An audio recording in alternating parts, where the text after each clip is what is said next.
Hello दोस्तों, आप सभी कैसे हो। आशा करती हूँ आप सभी अच्छे होंगे।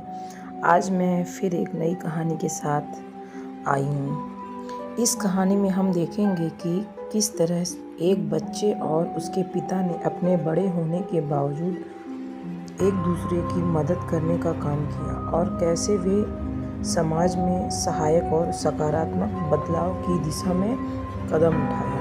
यह कहानी एक बड़े शहर में रहने वाले एक महान व्यक्ति राजीव और उसके बेटे आर्यन की है। राजीव की एक सफल व्यवसायी था और उसके बेटे आर्यन के पास भी सब कुछ था, धन, शिक्षा और सारी सुख सुविधाएं। राजीव ने अपने बेटे को हमेशा यह सिखाया कि सफलता का मतलब सिर्फ धन दौलत और शोहरत नहीं होता, बल्कि सफलता का सच्चा मतलब है कि आप दूसरों के लिए कुछ कर सकें। राजीव और आर्यन के बीच में एक गहरा रिश्ता था और वे एक दूसरे के साथ हर समस्या का समाधान ढूंढते थे। एक दिन जब आर्यन अपने दोस्तों के साथ पार्क में खेल रहा था, तब उसने एक गरीब लड़के को देखा और लड़का झूला झूल रहा था, लेकिन कुछ समय बाद अचानक झूला टूट गया था और वह बिना झूले के इधर उधर दौड़ रहा था। आर्यन ये सब देखकर बुरा महसूस कर रहा था। आर्यन ने अपने दोस्तों से कहा, मुझे ठीक तरीके से आज खेलने का मन नहीं है, मैं अब घर जा रहा हूँ। वह गरीब लड़के के पास गया और पूछा, तुम्हारा झूला टूट गया है?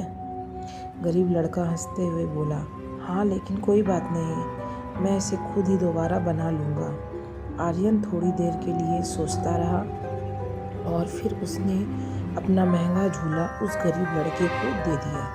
गरीब लड़का बहुत खुश हुआ और आर्यन का धन्यवाद देने लगा। आर्यन अपने घर वापस गया और पिता को यह सब कुछ बताया। राजीव बहुत खुश हुआ कि उसके बेटे ने उस गरीब लड़के की मदद की। कुछ ही दिनों बाद एक दिन राजीव और आर्यन अपने घर में भोजन कर रहे थे। उसी समय टेलीविज़न पर कुछ खास खबरें आई। एक खबर अन्य महान व्यक्तियों की मृत्यु की थी, जिन्होंने कई लाखों लोगों की मदद की थी, और दूसरी खबर थी कि एक आपातकालीन स्थिति में कई गरीब परिवारों को मदद की ज़रूरत है। राजीव ने अपने बेटे से कहा, आर्यन, यह एक मौका है हमारे लिए कुछ करने का। हमें उन लोगों की मदद करनी चाहिए जो अपने जीवन की सबसे मुश्किल घड़ियों में हैं।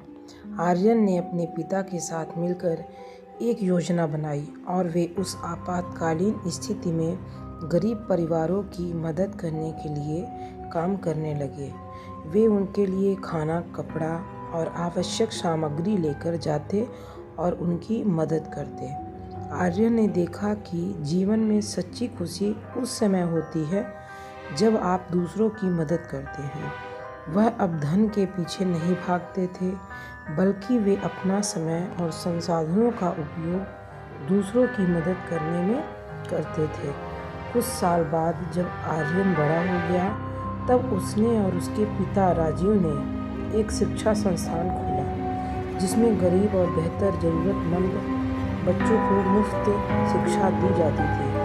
वे अब भी सफल व्यवसायी थे, लेकिन उनकी असली खुशी उनके सेवा कार्य में थी। इस मनुष्य की कीमत छोटी सी कहानी से हमें यह सीखने को मिलता है कि मनुष्य की कीमत सिर्फ उनकी धन संपत्ति और सामाजिक स्थिति से नहीं नापी जा सकती है, बल्कि वह कैसे दूसरों की मदद करने के लिए तैयार है, उनका दूसरों के लिए कैसा व्यवहार है, वो गरीब लोगों से कैसा व्यवहार करते हैं, वो समाज में कैसे किस प्रकार से ज़रूरतमंदों की मदद करते हैं, वही उसका असली मूल्य होता है।